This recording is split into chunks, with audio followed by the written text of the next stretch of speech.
Halo semuanya, balik lagi dengan saya. Hari ini, saya menemukan sebuah cerita yang sangat menarik. Sampai-sampai, saya nggak sabar buat ceritain langsung ke kalian. Kisah ini punya semuanya. Ada sedihnya, ada bahagianya, dan yang pasti, ada pelajaran berharga di dalamnya. Jadi, siapkan cemilan kalian, dan mari kita mulai pembahasannya. Lampu gantung kristal di restoran fine dining itu membiaskan cahaya keemasan yang lembut, memantul di permukaan gelas anggur yang jernih. Hana merapikan gaun satin mokanya dengan jemari yang sedikit gemetar karena rasa bahagia. Malam ini bukan sekedar makan malam biasa, ini adalah perayaan 1 dekade. 10 tahun ia dan Randy mengarungi bahtera rumah tangga. "Kamu cantik sekali malam ini, Na," puji Randy lembut. Tangannya menjangkau ke seberang meja, menggenggam jemari Hana. Hana tersenyum lebar. Pikirannya melayang pada 10 tahun yang lalu, saat mereka memulai semuanya dari sebuah kontrakan sempit, hingga kini memiliki segalanya. Randy adalah suami impian, mapan, penyayang, dan sangat religius. Tidak pernah terlintas di benaknya bahwa badai akan datang di tengah cuaca yang begitu cerah. "Terima kasih sudah bertahan bersamaku selama 10 tahun ini, Mas. Kamu benar-benar kado terindah dari Tuhan," ucap Hana tulus. Randy tidak langsung menjawab. Ia menarik nafas panjang, sebuah gestur yang biasanya ia lakukan sebelum mengambil keputusan besar dalam bisnisnya. Ia meletakkan sebuah kotak kecil di atas meja. Hana mengira itu adalah kalung berlian yang sempat ia lirik di katalog bulan lalu. Namun saat kotak itu dibuka, isinya bukanlah perhiasan. Di dalamnya terdapat sebuah surat bermaterai dan sebuah foto kecil. Hana mengerutkan kening. Ia mengambil foto itu dan jantungnya seolah berhenti berdetak. Itu adalah foto Randy yang sedang duduk di sebuah pengajian, dan di sampingnya ada seorang wanita yang mengenakan cadar tipis. Namun matanya, Hana sangat mengenali mata itu. "Ini, Sheila?" tanya Hana, suaranya mendadak serak. Sheila adalah sahabat karib Hana sejak SMA. Wanita itu baru saja menjanda setahun yang lalu. Hanalah yang paling rajin mengunjungi Sheila, membawakan makanan, bahkan sering menyuruh Randy untuk membantu memperbaiki keran air atau listrik di rumah Sheila agar sahabatnya itu tidak merasa sendirian. "Hana," Randy memulai, suaranya sangat tenang, nyaris seperti sedang membacakan presentasi kerja. 10 tahun kita bersama, aku merasa kita sudah mencapai titik kemapanan batin. Namun aku merasa ada panggilan lain. Sheila sedang berjuang sendirian, dan sebagai saudara seiman, aku merasa berkewajiban untuk melindunginya. Aku ingin meminta izinmu untuk menjadikannya istri keduaku." Dunia Hana serasa runtuh seketika. Suara musik biola yang merdu di latar belakang restoran kini terdengar seperti jeritan yang memekakan telinga. Ia menatap suaminya dengan tatapan tak percaya. "Izin? Di hari ulang tahun pernikahan kita, Mas, kamu meminta izin untuk menikah lagi dengan wanita yang setiap minggu aku ajak makan di rumah kita?" Air mata Hana mulai mengenang, namun ia menahannya agar tidak tumpah di depan publik. "Ini demi ibadah, Hana. Bukankah lebih baik jika madumu adalah orang yang sudah kamu percayai? Seseorang yang sudah kamu anggap saudara?" Randy melanjutkan tanpa rasa bersalah yang nampak di wajahnya. Hana merasakan mual yang luar biasa. Ia menatap surat bermaterai itu, sebuah draft pernyataan persetujuan istri untuk poligami. Di detik itu, Hana menyadari bahwa 10 tahun pengabdiannya adalah sebuah pembuka untuk sebuah pengkhianatan yang dirancang dengan sangat rapi dengan dalih agama dan persahabatan. Hana melepaskan genggaman tangan Randy seolah kulit pria itu baru saja menjadi bara api. Ia menatap surat di atas meja dengan pandangan nanar. Di kepalanya, memori tentang Sheila berputar seperti film lama yang rusak. Hanya 2 minggu yang lalu, Sheila duduk di sofa ruang tamu Hana, menangis terseduh-seduh karena merasa kesepian setelah kematian suaminya. Saat itu, Hana memeluknya erat, membisikkan kata-kata penghiburan, bahkan menyuruh Randy membelikan martabak kesukaan Sheila untuk menghibur hatinya. Ternyata, di balik pelukan itu ada belati yang sedang diasah. "Sejak kapan, Mas?" tanya Hana, suaranya dingin dan tajam seperti silet. Randy membuang muka sejenak sebelum kembali menatap Hana dengan ekspresi suci yang kini terlihat memuakkan. "Kami tidak sengaja, Hana.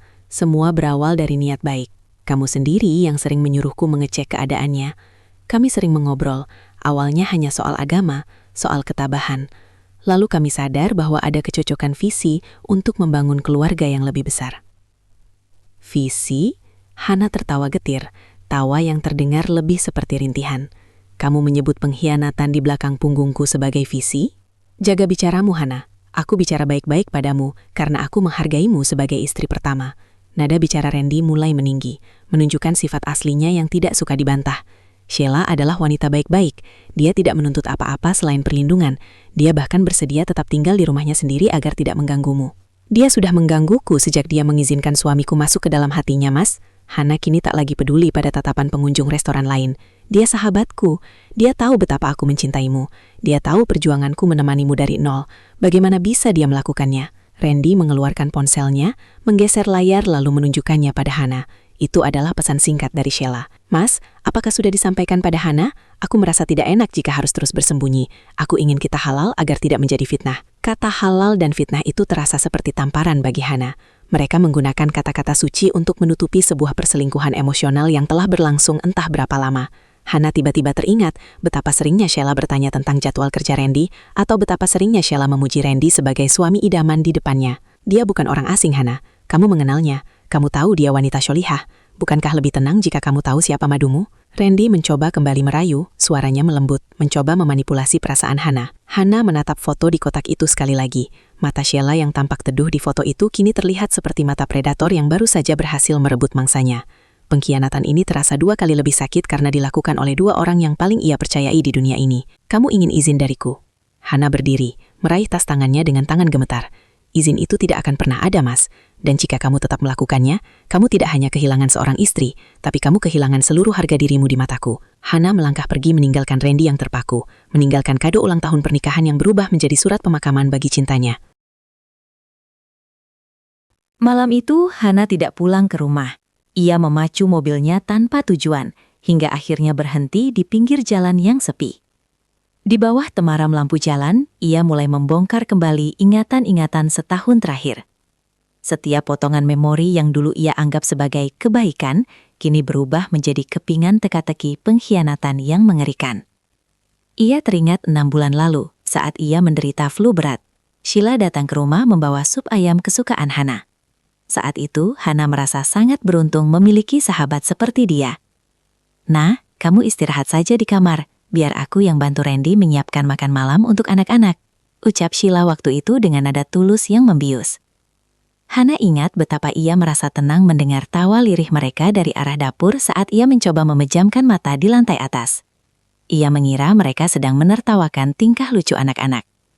Sekarang, Hana menyadari bahwa tawa itu mungkin adalah tawa kemenangan atas dirinya yang sedang terbaring lemah. Lalu ada momen di mana Hana curhat pada Sheila tentang Randy yang mulai sering pulang terlambat dengan alasan lembur. Sabar Hana, Randy itu pria pekerja keras. Dia melakukan itu untukmu dan anak-anak. Kamu harus lebih sering memberinya ruang dan perhatian, saran Sheila saat itu. Hana mengikuti saran itu. Ia menjadi istri yang lebih pengertian, memberi Randy lebih banyak waktu yang ternyata digunakan Randy untuk menemui Sheila. Sahabatnya itu tidak sedang memberinya nasihat pernikahan, dia sedang menjinakkan Hana agar tidak menaruh curiga saat dia mencuri suaminya. Hana membuka akun media sosial Sheila yang selama ini ia mute karena ia pikir Sheila butuh privasi setelah masa idahnya selesai. Ia menelusuri foto-foto lama. Ada sebuah unggahan foto kaktus kecil di meja kerja Sheila dengan keterangan, "Terima kasih untuk perhatian kecilnya, pelindungku." Hana ingat kaktus itu. Ia pernah melihatnya di bagasi mobil Randy dan Randy bilang itu hadiah dari klien yang tidak sengaja tertinggal. Bodohnya aku, desis Hana sambil memukul kemudi mobilnya. Ia juga teringat saat Sheila tiba-tiba memutuskan untuk memakai cadar. Hana adalah orang pertama yang mendukungnya, bahkan membelikannya beberapa potong kain sutra berkualitas. Ternyata cadar itu bukan hanya sekedar proses hijrah, melainkan tirai yang sempurna untuk menyembunyikan identitas saat mereka bertemu di tempat umum agar tidak dikenali oleh teman-teman Hana. Ponsel Hana bergetar. Sebuah pesan masuk dari Sheila. "Hana, aku tahu Mas Randy sudah bicara. Tolong jangan benci aku. Aku tidak berniat merebutnya. Aku hanya ingin kita semua masuk surga bersama. Bisakah kita bicara besok pagi?" Membaca kata surga dari orang yang baru saja meruntuhkan dunianya membuat Hana ingin tertawa histeris. Ia menyadari bahwa pengkhianatan ini bukan terjadi karena ketidaksengajaan. Ini adalah perampokan yang terencana. Sheila telah mempelajari celah hidup Hana, mencuri rahasia-rahasia rumah tangganya, dan menggunakannya untuk menaklukkan Randy. Hana menghapus air matanya. Jika mereka mengira Hana akan menyerah karena alasan ibadah dan persahabatan, mereka salah besar.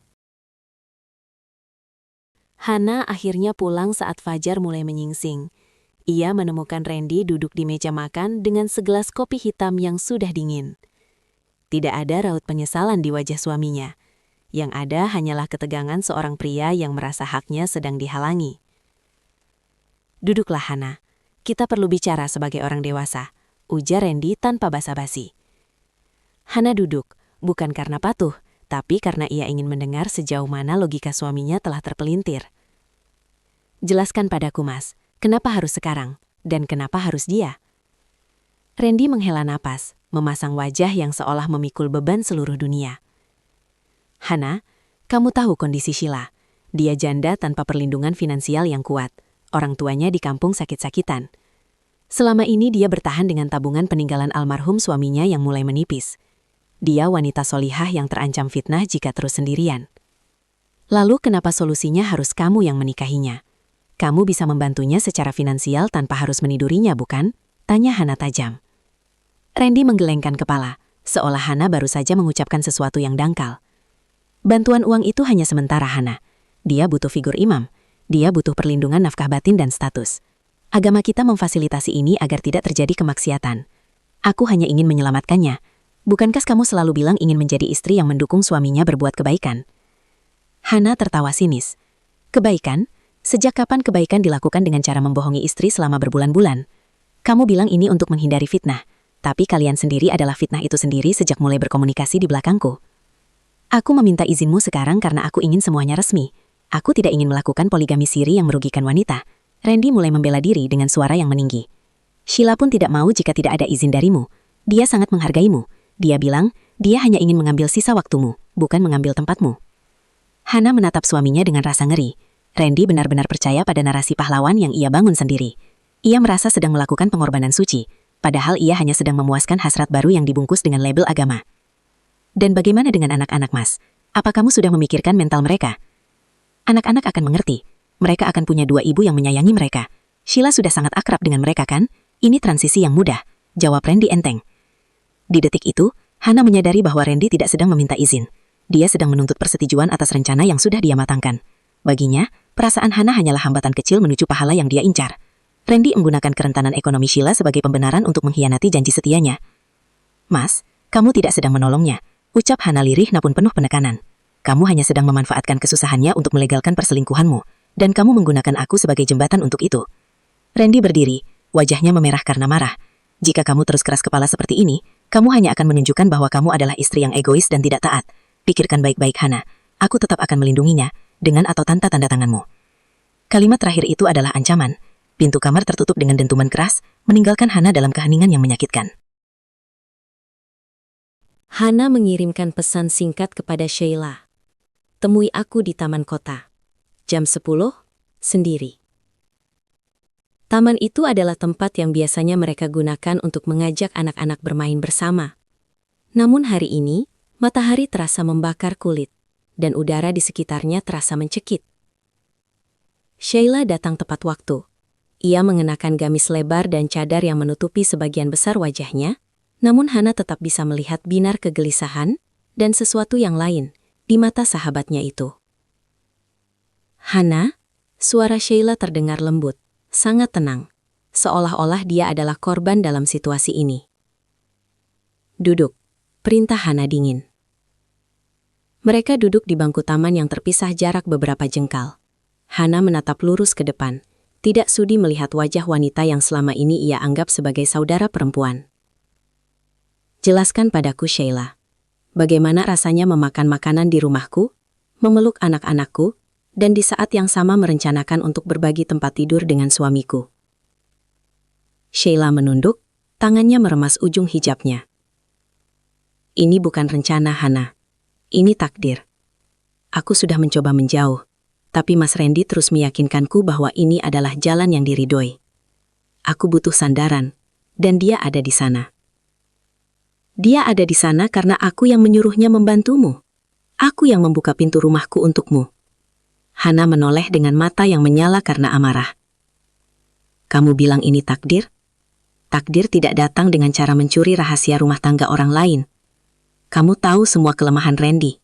Kamu tahu apa yang dia suka, karena aku yang menceritakannya padamu dalam kepercayaan." Sheila mendongak, Dan kali ini matanya tidak lagi tampak gelisah. Ada kilat ketegasan yang dingin di sana.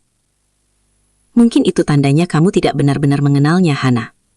Kamu terlalu sibuk dengan duniamu sendiri sampai tidak sadar Mas Randy merasa kesepian secara spiritual. Aku hanya mengisi kekosongan yang tidak bisa kamu penuhi. Hana merasa seperti ditusuk berulang kali di tempat yang sama. Kekosongan spiritual? Itu istilah baru untuk berselingkuhan? Jangan sebut ini selingkuh, Hana. Kami menjaga jarak. Kami tidak melakukan hal yang melanggar hukum Tuhan. Itulah sebabnya kami meminta izinmu sekarang. Aku tidak ingin merebut Mas Randy darimu. Aku bersedia menjadi yang kedua, asalkan aku halal baginya. Aku bahkan rela tidak mendapatkan jatah waktu sebanyak kamu. Bukankah itu bentuk pengorbananku? Hana tertawa histeris. Tawa yang penuh dengan kepahitan. Pengorbanan? Kamu merusak rumah tanggaku dan menyebutnya pengorbanan? Kamu menggunakan agama sebagai tameng untuk tindakan pengecutmu. Hana, berpikirlah jernih. Jika bukan aku, mungkin suatu saat Mas Randy akan mencari wanita lain yang tidak kamu kenal. Bukankah lebih aman jika itu aku? Pertanyaan itu membuat Hana merasa muak hingga ke sumsum tulang. Logika Sheila sudah benar-benar terdistorsi. Sahabatnya itu benar-benar merasa bahwa dia sedang melakukan sebuah ibadah dengan cara mengkhianati persahabatan mereka. Sheila, ucap Hana dengan nada rendah yang bergetar. Mulai detik ini, kamu bukan lagi sahabatku. Kamu adalah orang asing yang masuk ke rumahku sebagai pencuri. Dan jangan pernah bawa-bawa nama Tuhan untuk menutupi nafsu rendahmu. Hana berdiri, meninggalkan Sheila yang masih duduk mematung. Di belakangnya, ia mendengar Sheila berbisik lirih. Suatu saat, kamu akan mengerti bahwa ini adalah jalan terbaik untuk kita semua. Hana tidak menoleh. Ia tahu, pertempuran ini baru saja dimulai. Hana berharap bahwa di tengah badai ini, ia bisa bersandar pada keluarga besarnya. Namun kenyataan pahit kembali menghantamnya saat ia berkunjung ke rumah mertuanya. Di ruang tamu yang luas dan dingin, ibu mertuanya, Ibu Sofia, duduk dengan tenang sambil menyesap teh. Sementara Randy sudah lebih dulu ada di sana, seolah telah menyusun barisan pertahanan. Hana, Randy sudah menceritakan semuanya, buka Ibu Sofia dengan nada suara yang datar, tanpa ada tanda-tanda keberatan. Ibu rasa kamu tidak perlu membesar-besarkan masalah ini. Poligami itu ada aturannya dalam agama kita. Randy mampu dan dia berniat baik. Hana tertegun. Berniat baik, Bu. Dia mengkhianati saya dengan sahabat saya sendiri. Apakah ibu tidak merasa itu salah? Ibu Sofia menghela napas, menatap Hana dengan tatapan yang seolah-olah Hana adalah anak kecil yang sedang merajuk. Sheila itu wanita baik-baik. Ibu mengenalnya. Dia santun dan syalihah. Lagi pula Hana, selama 10 tahun ini kamu hanya bisa memberi Randy 2 anak perempuan. Sheila masih muda, dia mungkin bisa memberi Randy keturunan laki-laki untuk meneruskan nama keluarga kita. Kalimat itu terasa seperti godam yang menghantam dada Hana. Jadi, selama ini pengabdiannya hanya dinilai dari jenis kelamin anak yang ia lahirkan. Ia menatap Randy, mencari pembelaan, namun suaminya hanya menunduk, diam-diam membenarkan kata-kata ibunya. Jadi ini alasannya, karena anak, suara Hana bergetar, dan ibu mendukungnya meskipun ini menghancurkan hati saya. Hana, jangan egois, sela Randy akhirnya. Ibu hanya berpikir realistis. Ini demi kebaikan keluarga besar kita juga. Ibu sudah setuju, dan beliau bahkan bersedia membantu meyakinkanmu. Berbeda dengan keluarga Randy, saat Hana menceritakan hal ini kepada kakaknya, Bayu, suasananya berubah menjadi panas. Bayu nyaris memukul meja kayu di rumahnya. Bajingan, umpat Bayu. Dia pikir dia siapa bisa memperlakukan adikku seperti ini. Meminta izin poligami di hari ulang tahun pernikahan, itu penghinaan Hana. Dan Sheila, perempuan itu benar-benar tidak tahu diri. Tapi ibu mertua mendukung mereka, Mas, rintih Hana. Tentu saja dia mendukung, karena itu bukan hatinya yang robek, seru Bayu. Hana, dengarkan Mas, kamu punya tempat di sini. Jangan biarkan mereka menginjak-injak harga dirimu dengan dalih agama atau keturunan. Kalau Randy tetap bersikeras, biarkan dia pergi bersama wanita itu. Tapi jangan biarkan dia membawa 1 sen pun dari aset yang kamu bangun bersama. Hana terjepit di antara 2 kutub. Keluarga Randy yang menganggap poligami sebagai solusi praktis dan ibadah, serta keluarganya sendiri yang melihat ini sebagai pengkhianatan murni. Dukungan mertuanya yang sangat vokal terhadap Sheila membuat Hana merasa seperti orang asing di tengah keluarga yang telah ia layani selama 1 dekade. Malam itu, Hana menyadari bahwa ia tidak hanya sedang melawan Randy dan Sheila, tapi ia sedang melawan sebuah sistem dan pemikiran yang menganggap perasaan istri adalah harga yang pantas dibayar demi ego seorang pria. Sendirian di kamar tamu, karena ia tak lagi sanggup berbagi ranjang dengan Randy, Hana mulai merenung. Kata-kata, "jangan egois" dari ibu mertuanya, dan pembelaan Randy tentang ibadah, terus berdengung seperti lebah yang menyengat. Di titik terendahnya, Hana mulai mempertanyakan segala sesuatu yang ia yakini selama 10 tahun ini. Apa sebenarnya arti kesetiaan? Selama ini, Hana percaya bahwa kesetiaan adalah kontrak mati, sebuah janji tunggal yang tak boleh terbagi. Namun, melihat betapa tenangnya Randy dan betapa yakinnya Sheila, Hana merasa seperti sedang berdebat dengan dinding yang menggunakan bahasa berbeda. "Apa aku benar-benar egois?" bisiknya pada kegelapan. Sisi pro dalam narasi yang dibangun Randy mulai merayap di pikirannya sebagai bentuk manipulasi mental. Mereka mempertanyakan, apakah kasih sayang seorang pria benar-benar terbatas? Jika Randy bisa mencintai Tuhan dan orang tuanya sekaligus, mengapa ia tidak bisa mencintai 2 istri? Randy pernah berkata, "Hana, cinta itu tidak seperti kue yang jika dipotong maka bagianmu berkurang. Cinta itu seperti cahaya. Satu lilin bisa menyalakan lilin lain tanpa kehilangan sinarnya." Logika itu terdengar indah di atas kertas, namun di hati Hana itu terasa seperti racun. Ia mulai menggugat konsep persahabatan yang ia agungkan. Selama ini ia menganggap Sheila adalah bagian dari sistem pendukungnya. Namun jika sahabat terbaiknya saja bisa melihat suaminya sebagai objek ibadah yang bisa dibagi, maka apakah kesetiaan antar manusia itu benar-benar ada? Ataukah manusia pada dasarnya adalah makhluk oportunis yang hanya menunggu celah di balik kata takdir? Hana teringat buku-buku agama yang pernah ia baca. Memang ada ruang untuk poligami, tapi dengan syarat keadilan yang sangat berat. Randy merasa mampu karena ia kaya. Namun apakah adil itu hanya soal nominal uang belanja? Bagaimana dengan keadilan rasa? Bagaimana dengan janji Randy 10 tahun lalu di depan ayahnya untuk menjaga Hana sebagai satu-satunya ratu di rumah mereka? Jika kesetiaan bisa dibatalkan hanya dengan alasan menolong orang lain, maka janji pernikahan itu tidak lebih berharga dari kontrak sewa rumah, batin Hana. Ia mulai menyadari bahwa ia sedang berada di persimpangan filosofis yang berat. Di satu sisi, lingkungan sosial dan suaminya menuntutnya untuk menjadi wanita mulia yang rela berbagi demi pahala. Di sisi lain, nuraninya berteriak bahwa ini adalah bentuk pengkhianatan paling hina, karena melibatkan orang yang paling ia percayai. Hana mengambil ponselnya, mencari pengertian kesetiaan di internet. Ia menemukan satu kutipan. Kesetiaan bukan hanya tentang tidak pergi, tapi tentang menjaga hati agar tidak memberi ruang bagi orang lain untuk menghancurkan yang sudah ada. Randy telah memberi ruang itu, dan Sheila telah masuk ke dalamnya dengan kaki yang tidak dibersihkan. Hana sadar, ia tidak sedang mempertahankan ego, ia sedang mempertahankan kebenaran akan sebuah komitmen yang sedang coba dikaburkan oleh mereka yang bersalah. Kecurigaan Hana mencapai puncaknya saat ia menemukan sebuah kunci kecil di saku jas Randy yang tertinggal. Kunci itu memiliki gantungan berbentuk hati yang sangat ia kenali. Itu adalah gantungan kunci yang pernah dibeli Sheila saat mereka berlibur bersama setahun yang lalu. Dengan tangan gemetar, Hana mencoba mencocokkan kunci itu dengan laci meja kerja Randy yang selalu terkunci rapat. Klik, laci itu terbuka. Di dalamnya tidak ada dokumen bisnis. Hana menemukan sebuah map coklat berisi tumpukan kwitansi transfer uang rutin ke rekening Sheila sejak 8 bulan lalu. Namun, yang paling menghancurkan hatinya adalah sebuah buku nikah siri yang tersembunyi di balik tumpukan map tersebut. Dunia seolah berhenti berputar. Tanggal yang tertera di sana adalah 6 bulan yang lalu. "Bajingan," bisik Hana dengan suara yang pecah. Mereka tidak sedang meminta izin untuk memulai sesuatu yang baru. Mereka sedang meminta legalitas atas perzinahan yang sudah mereka resmikan secara sembunyi-sembunyi. Semua drama di restoran, kata-kata manis tentang ibadah dan menolong janda, serta wajah memelas Sheila di taman, semuanya adalah sandiwara besar untuk memanipulasi Hana agar mau menerima kenyataan yang sudah terjadi. Selama 6 bulan ini, saat Randy pamit untuk itikaf di masjid atau kunjungan bisnis keluar kota, ia ternyata sedang merayakan pernikahan rahasianya dengan Sheila. Dan selama 6 bulan itu pula, Sheila masih berani datang ke rumah Hana, memakan masakannya dan berpura-pura menjadi sahabat yang prihatin atas kesibukan Randy. Inilah sisi kontra yang paling menyakitkan dari narasi poligami yang sering dikampanyekan Randy.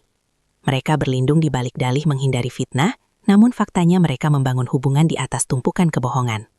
Poligami yang dilakukan diam-diam di belakang istri sah bukan lagi bentuk ibadah, melainkan pengkhianatan terencana yang pengecut.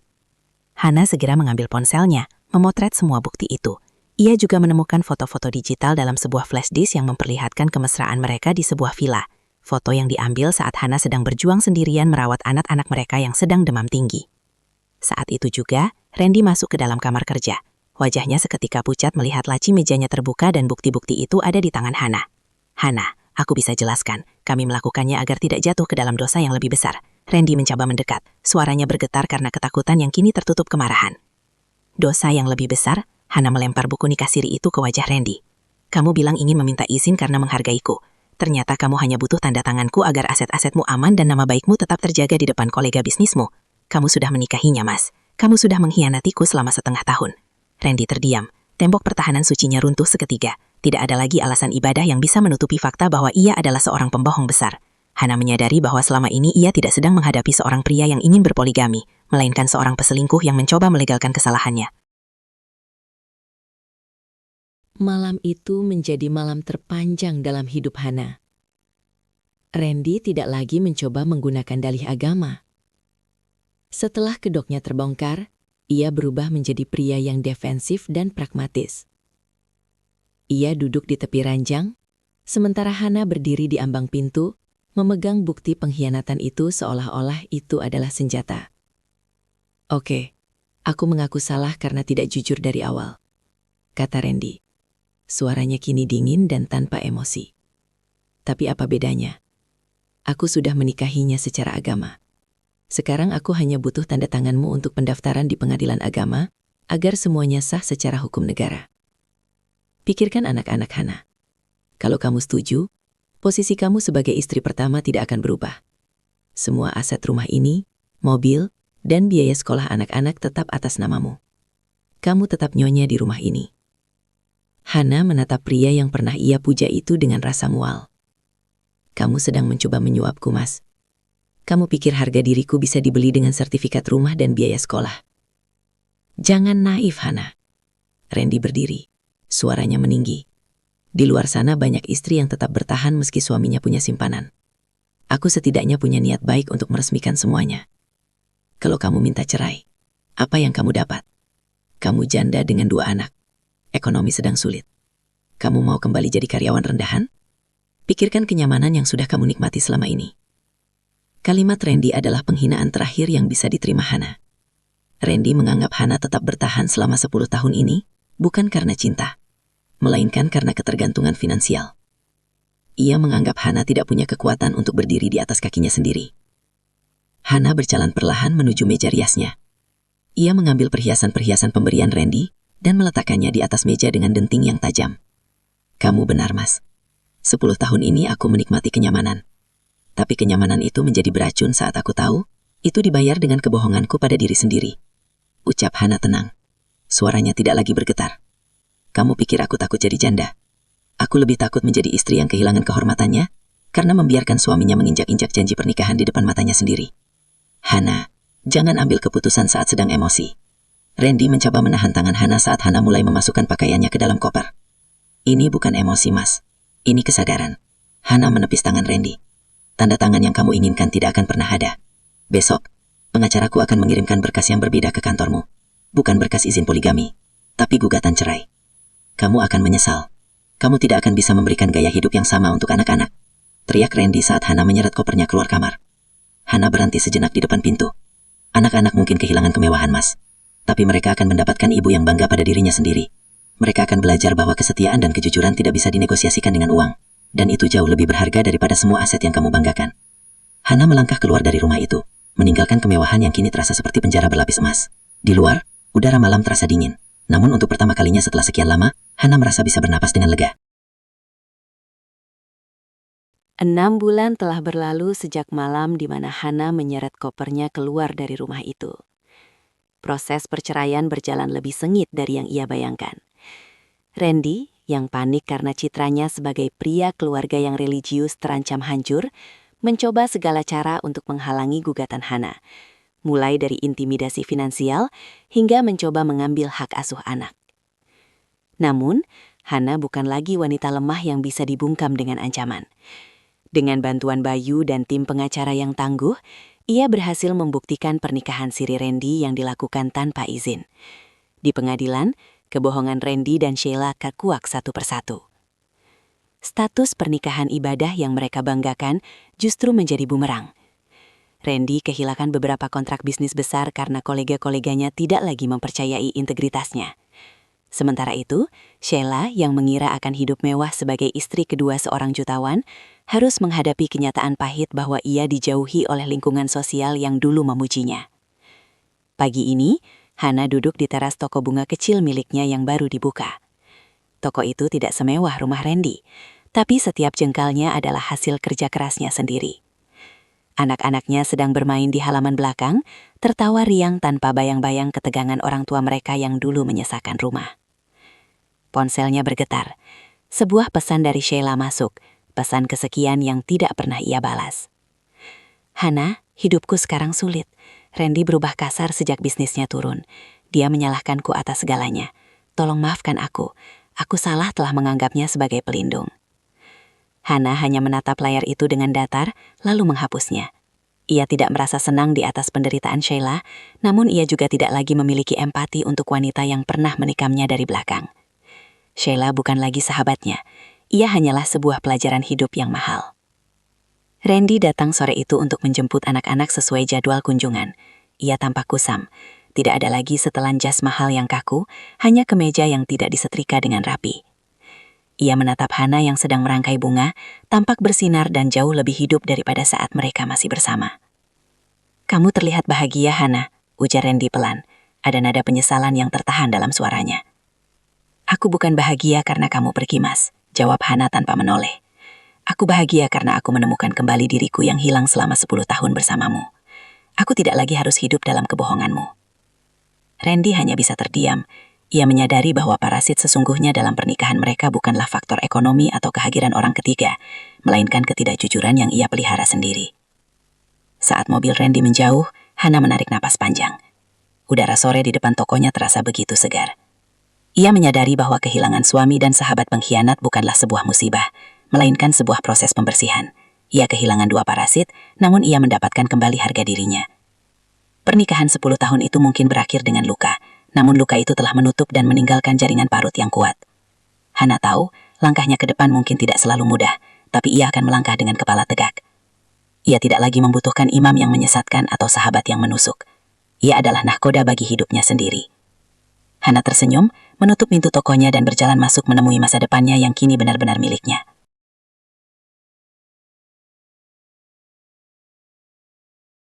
Oke, itu dia pembahasan kita hari ini. Gimana? Cukup bikin geleng-geleng kepala, kan? Saya harap kalian dapat sesuatu dari video ini, atau minimal bisa nemenin waktu luang kalian. Jangan lupa subscribe kalau kalian nggak mau ketinggalan cerita-cerita menarik berikutnya yang bakal saya bahas. Makasih udah mampir di channel ini. Sampai jumpa lagi di video berikutnya.